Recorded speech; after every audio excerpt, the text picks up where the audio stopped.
십자가에 예수님께서 다 이루었다 말씀하시고 운명하셨을 때, 다 이루었다는 주님의 메시지에는 저를 비롯한, 여러분을 비롯한 우리 같은 죄인들을 구원하시는, 자유케 하시는 그 일을 다 이루셨음을 주님께서 선언하신 것이었어요.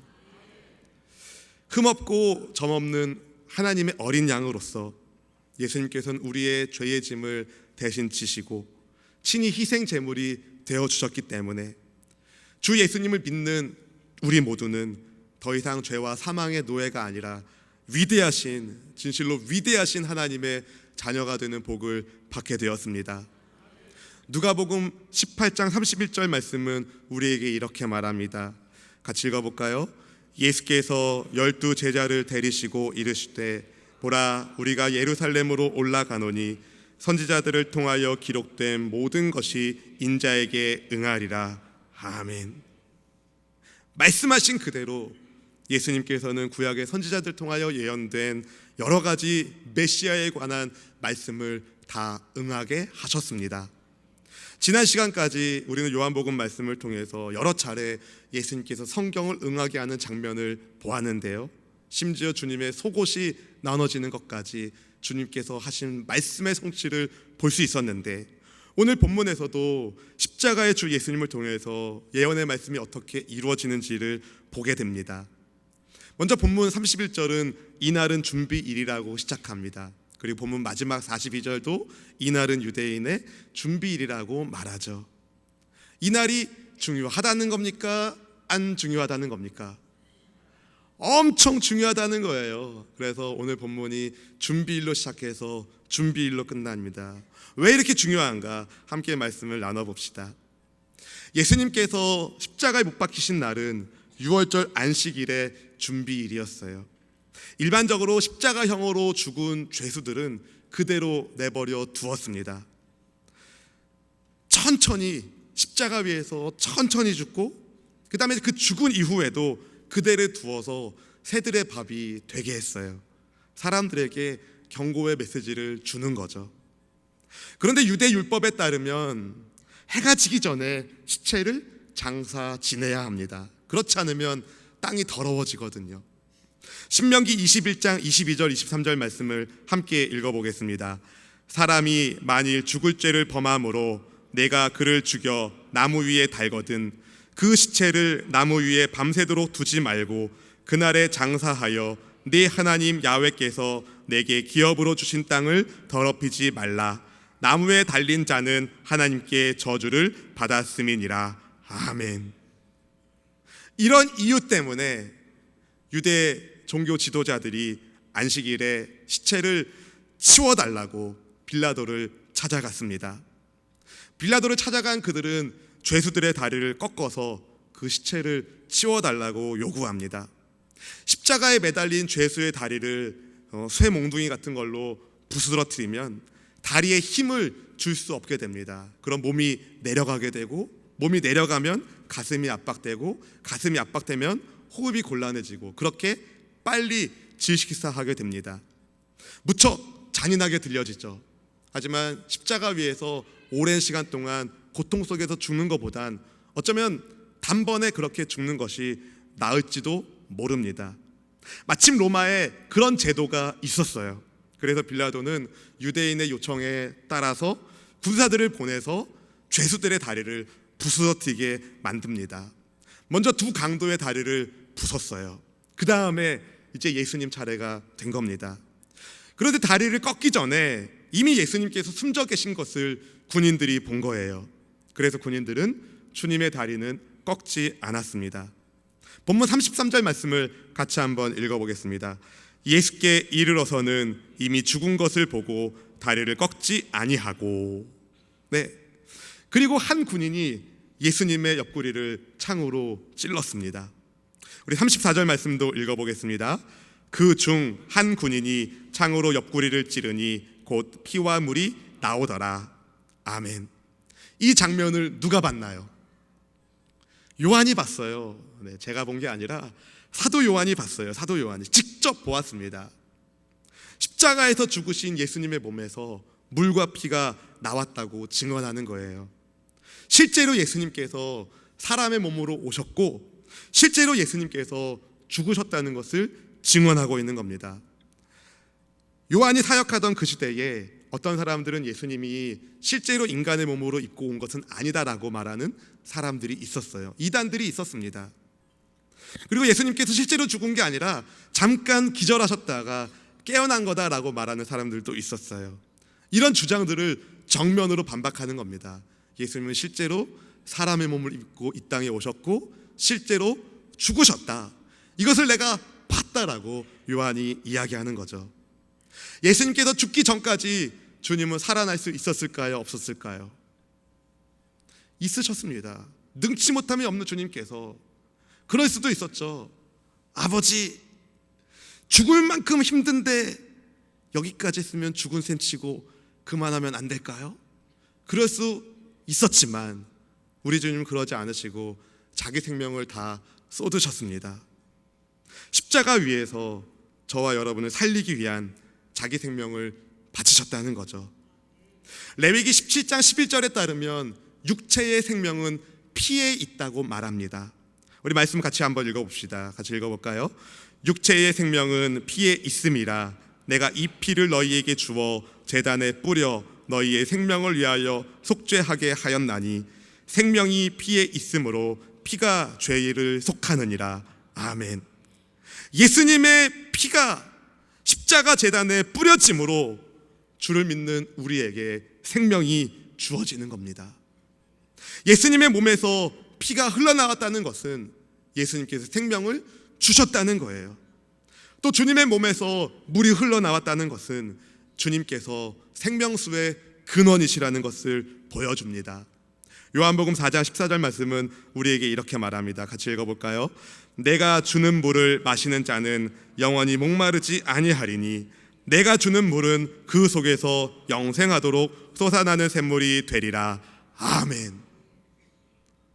군인들에 의해서 예수님의 다리가 꺾이지 않고 군인의 창에 의하여 예수님의 옆구리가 찔렸다는 그 사실을, 그 우연한 사실을 성경은 하나님의 말씀이 이루어지는 것이라고 말합니다. 우리 본문 36절 37절 말씀을 한번 읽어봅시다. 같이 읽어보겠습니다. 이 일이 일어난 것은 그 뼈가 하나도 꺾이지 아니하리라 한 성경을 응하게 하려 함이라. 또 다른 성경이 그들이 그 찌른 자를 보리라 하였느니라. 아멘. 왜 예수님의 다리가 꺾이지 않는 것이 중요할까요? 바로 예수님은 하나님의 어린 양으로 유월절 양이 되셔야 했기 때문입니다. 출애굽기 12장 46절에 보면 유월절 양에 대해서 이렇게 말합니다. 한 집에서 먹되 그 고기를 조금도 집 밖으로 내지 말고 뼈도 꺾지 말지며. 뼈를 꺾지 말라고 유월절 양에 대한 규례를 말합니다. 또 민수기 9장 12절에도 유월절 양의 뼈를 꺾지 말 것을 말하는데요. 같이 한번 읽어볼까요? 아침까지 그것을 조금도 남겨두지 말며 그 뼈를 하나도 꺾지 말아서 유월절 모든 율례대로 지킬 것이니라. 아멘. 예수님께서 유월절 양으로서 꺾임 당하지 않으셨다는 것을 성경이 말해주고 있는 거예요. 그때의 예루살렘에는 수많은 유대인들이 모여 있었습니다. 유월절 절기를 지키기 위해서. 유월절을 지키기 위해서 수많은 양들을 잡아야 했습니다. 엄청난 숫자의 유월절 양을 잡아야 했어요. 이것은 이스라엘 민족이 400년이 넘는 시간 동안에 애굽에 이집트의 노예로 잡혀 있었을 때에 유월절 양의 희생의 핏부림이 있는 그 집을 죽음의 사자가 넘어간 그 사건을 기념하는 절기입니다. 유월절, 영어로는 패스오버라고 말하는데요. 이 이름의 뜻 자체는 넘어가다라는 의미를 가지고 있어요. 뭔 말이냐면 유대인의 집에 유월절 양의 피가 뿌려져 있는 그 집은 죽음의 사자가 역사하지 못하고 그냥 지나간다, 패스오버 한다는 것을 보여주는 겁니다. 이 유월절 기념하는 유월절 양을 잡는 그때에 예수님께서 진정한 하나님의 어린 양으로 유월절 양으로 죽으셨다는 것을 말해주는 거예요. 그래서 고린도전서 5장 7절 하반절은 이렇게 말합니다. 같이 읽어볼까요? 우리의 유월절 양 곧 그리스도께서 희생되셨느니라. 아멘. 사실 유대 종교 지도자들은 의도하지는 않았지만 그들은 예수님의 다리를 꺾을 뻔했습니다. 그렇게 예수님의 다리를 꺾음으로 예수님께서 참된 유월절 양이 되는 것에 하자 만들 수도 있었으나 이 모든 것을 하나님께서 막으셨죠. 군인들이 우연히 예수님의 다리를 꺾지 않은 것이 아니라 하나님께서 막으셔서 예수님이 유월절 양으로서 죄인들을 구원하는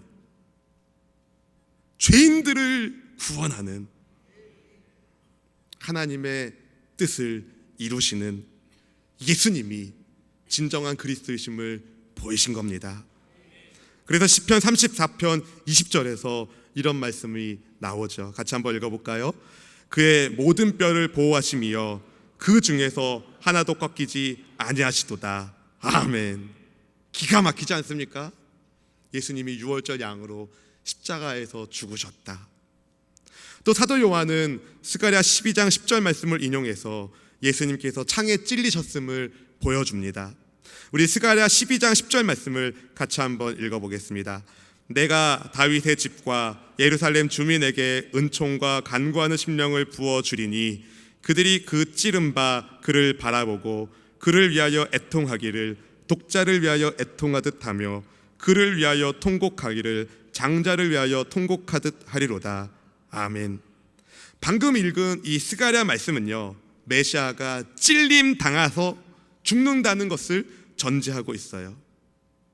예수님께서 창에 찔리신 것은 예언된 그리스도로서의 죽음이었다는 거죠. 그런데 특이하게도 다른 성경에서는 이 말씀이 응했다라고 이야기하는데, 이상하게 이 말씀은 또 다른 성경에는 이렇게 기록되었다라고 넘어갑니다. 제가 너무 궁금해서 성경을 더 연구해 보니까 제가 가진 성경에 작은 글씨로 계시록 1장 7절 말씀이 적혀 있더라고요. 그래서 제가 계시록 1장 7절 말씀을 읽어보니까 이 사건은 부활의 주님께서 다시 오실 때에 완성되는 것이구나라는 것을 보게 되었어요. 요한계시록 1장 7절 말씀을 같이 한번 읽어볼까요? 볼지어다 그가 구름을 타고 오시리라. 각 사람의 눈이 그를 보겠고 그를 찌른 자들도 볼 것이요 땅에 있는 모든 족속이 그로 말미암아 애곡하리니 그러하리라. 아멘. 볼지어다 예수님께서 구름 타고 오실 그때에 모든 사람의 눈이 주를 본다는 겁니다. 심지어 주를 찌른 자들의 눈도 주님을 본다는 것이죠. 언젠가 우리 모두는 우리 주님을 만날 그때를 맞이하게 될 것입니다. 주를 믿는 사람만이 아니라 주를 믿지 않는 세상의 사람들도 주님의 심판대 앞에서 주님을 볼 것입니다. 그때에 여러분, 우리 성도님들은 부끄러움 없이 주님을 맞이하는 은혜가 있기를 축복합니다. 주님은 너 얼마나 착하게 살았니? 돈은 얼마나 많이 벌었니? 세상에서 명예와 영광은 얼만큼 얻었니? 절대로 묻지 않으실 겁니다. 너는 사람들에게 얼만큼 인정을 받았니? 이런 것도 묻지 않으실 겁니다. 그때 주님은 이 질문만큼은 그러나 반드시 하실 것입니다. 너는 너의 죄를 내 피로 씻었는가?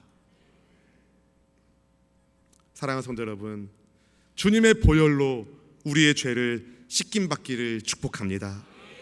너는 내 피로 죄 씻음 받은 그리스도인인가? 주께서 반드시 질문하실 것입니다. 저는 오늘 말씀 제목을 이날은 준비일이라 라고 정해보았습니다. 왜냐하면 사실 따지고 보면 우리 모두는 주님 오실 날을 준비하고 있는 준비 날을 보내고 있는 거기 때문이죠. 예수님을 믿는 그리스도인들은 당연하고, 심지어 주님을 알지 못하고 믿지 않는 세속의 사람들도 사실은 자기 나름대로 미래를 준비하며 살고 있습니다. 그런데 어떤 사람들은 하나님에 대한 믿음 없이 그저 준비를 보냅니다. 형식적인 종교인들도 그렇게 보냅니다. 전혀 종교가 없는 무신론자들도 그렇게 준비를 보냅니다. 믿음 없이 준비를 보내는 거예요. 그런데 오늘 본문에는 주를 향한 믿음으로 그 준비를 보내고 있는 두 사람의 모습이 등장합니다. 바로 아리마대 사람 요셉과 니고데모였죠. 십자가에서 운명하신 예수님의 시신을 거두기 위해서, 매장하기 위하여 아리마대 사람 요셉이 빌라도를 찾아갔습니다. 우리 38절 말씀 같이 한번 읽어볼까요?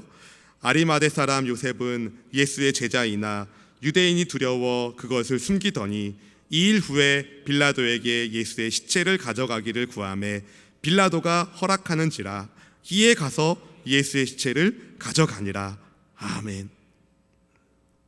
원래 아리마대 사람 요셉은 유대인이 두려워서 예수님의 제자인 것을 밝히지 않았던 숨은 제자였습니다. 그는 부자였고 또 유대 최고 의결 기관인 사내들인 공회의 의원이었지만 사람들의 시선을 두려워했던, 예수님의 제자임을 숨겼던 그런 사람이었는데 그가 글쎄 당돌하게 빌라도를 찾아가서 예수님의 시체를 달라고 요구하는 겁니다. 예수님의 시신을 연구하려고 가져갔겠어요? 아니면 장의사로서 좀 돈 벌라고 가져간 것이겠습니까? 아닙니다. 그는 자신을 위하여 준비해 놓았던 새 무덤에 예수님을 장례 지내기 위해서 예수님의 시신을 빌라도에게 가서 달라고 한 거예요. 예수님과 함께 했던 다른 제자들은 어디 갔나요? 다 도망가고 사도 요한 하나만 남아 있었는데 예수님의 다른 가족들은 또 어디 있습니까? 보이지도 않아요. 그랬겠죠. 반역죄라는 명목으로 십자가에서 사형당했는데 어떻게 감히 찾아가서 그 시신을 달라고 요구할 수 있습니까? 그런데 아리마대 사람 요셉이 그렇게 했다는 거죠. 2일 후에 예수님의 십자가 죽음 이후에 그의 심령을 관통하는 놀라운 사건이 일어난 겁니다. 그를 묶었던 두려움을 떨쳐버리고 믿음으로 반응하는 놀라운 일이 일어난 겁니다. 이 요셉과 비슷한 일이 니고데모에게도 일어났어요. 니고데모, 일찍이 밤에 예수님을 찾아왔던 그가 예수님의 시신을 장례에 지내기 위해서 물질을 가지고 옵니다. 우리 39절 말씀 같이 한번 읽어볼까요? 일찍이 예수께 밤에 찾아왔던 니고데모도 모략과 침향 섞은 것을 100리트라쯤 가지고 온지라. 니고데모는 요한복음 3장에서 볼 수 있듯이 예수님의 말씀을 듣기 위하여 한밤에, 밤중에 주님을 찾아왔던 사람이었습니다. 대낮에 주님을 찾아올 용기가 없었던 거예요. 이스라엘의 선생으로, 율법의 교사로, 유대인의 지도자였지만 그도 요셉처럼 사람들의 시선을 두려워했던, 그랬던 그가 예수님을 장사 지내기 위해서 모략과 침향 섞은 것, 알로에라고 말합니다. 그걸 섞은 것, 그걸 100리트라쯤 가지고 왔다는 거예요. 한 33kg 정도 되는 엄청난 양을 가지고 온 겁니다. 이것은요, 니고데모가 예수님을 장례 지내기 위해서 왕을 제사 지내는 것만큼의 향품을 가져온 거예요. 무슨 말이냐? 니고데모는 두려움을 넘어서 왕이신 예수님에 대한 헌신을 보이고 있는 겁니다. 비록 십자가 위에서 죽으셨으나 이분이 나의 왕이시다. 지금 니고데모가 그것을 말하고 있는 거예요. 요셉처럼 숨은 제자가 예수님의 제자인 것을 드러내고, 니고데모처럼 밤의 사람이 낮의 사람으로 변화되었습니다. 도대체 그들에게 무슨 일이 일어난 것입니까?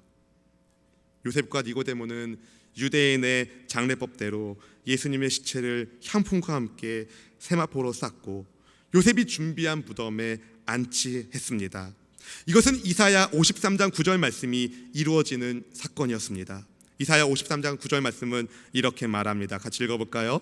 그는 강포를 행하지 아니하였고 그의 입에 거짓이 없었으나 그의 무덤이 악인들과 함께 있었으며 그가 죽은 후에 부자와 함께 있었도다. 아멘.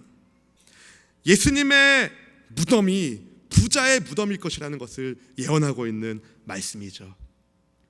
예수님의 죽음과 장례, 그 어느 것 하나 하나님의 계획에서 벗어난 것이 없었다는 겁니다.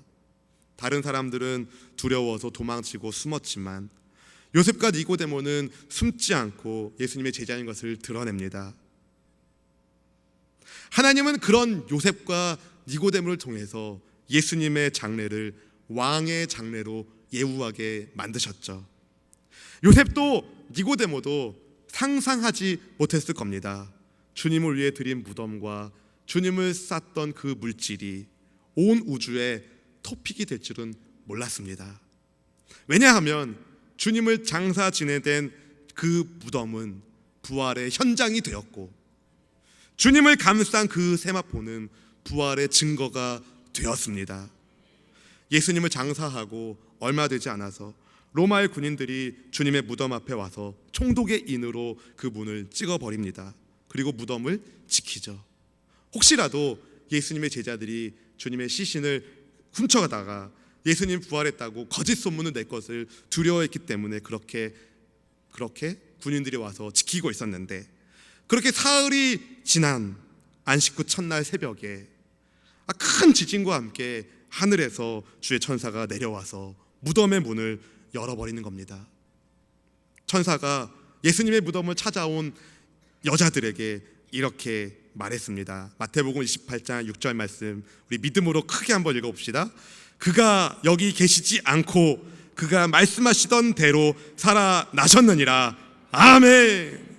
그가 말씀하시던 대로 살아나셨느니라.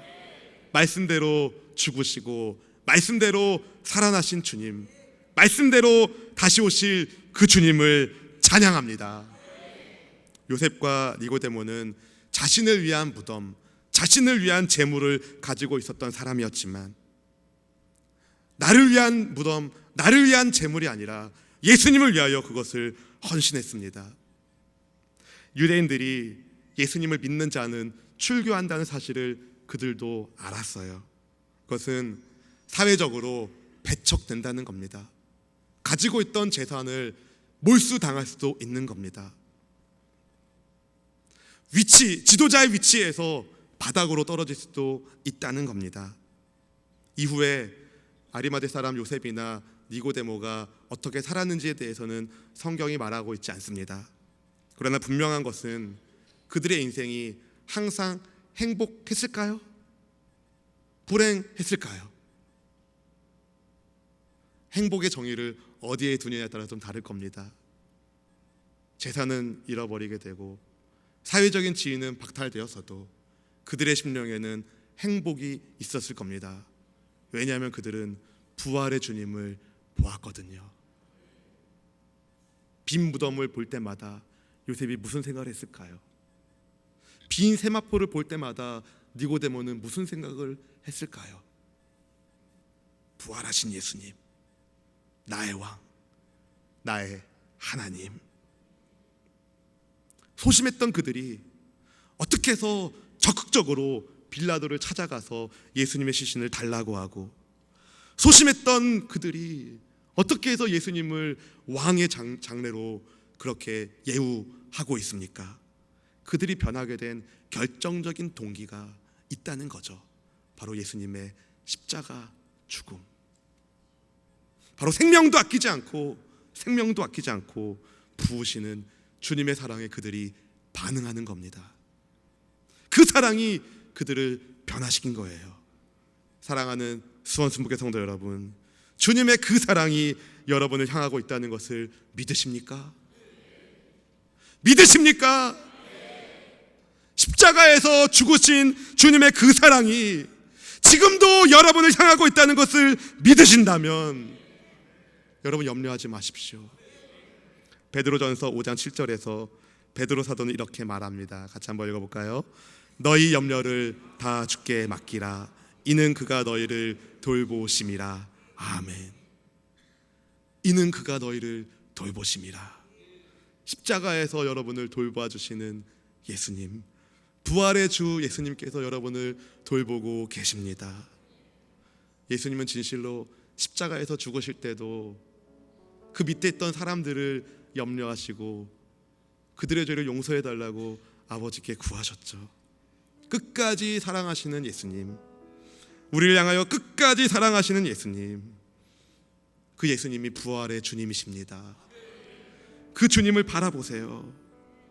생명도 아끼지 않으신 주님을 바라보세요. 그 주님이 여러분을 돌보십니다. 그러니 여러분 염려하지 마십시오. 기도할 수 있는데 왜 염려하십니까? 믿음의 눈으로 주님을 바라보세요. 주님을 찾으세요. 부르짖어 주님을 구하세요. 주님 도와주세요. 외치세요. 두려움을 가져다 주는 악한 원수를 우리 주 예수님의 이름으로 물리치십시오. 마귀를 대적하세요. 우리는 지금 주님의 오심을 준비하고 삽니다. 주님은 다시 오실 것입니다. 부활하신 그 주님, 하늘에 오르신 그 주님께서 구름 타고 오실 그때를 우리는 준비하고 사는 겁니다. 주님의 길을 예비합시다. 복음을 증거합시다. 믿음으로 주님 앞에 나아갑시다. 나를 고치시고 나와 동행하시는, 나와 영원토록 함께 하시는 주님을 의지하며 함께 나아갑시다. 마라나타 아멘 예수여 오시옵소서. 마라나타 아멘 주 예수여 오시옵소서. 함께 찬양합시다.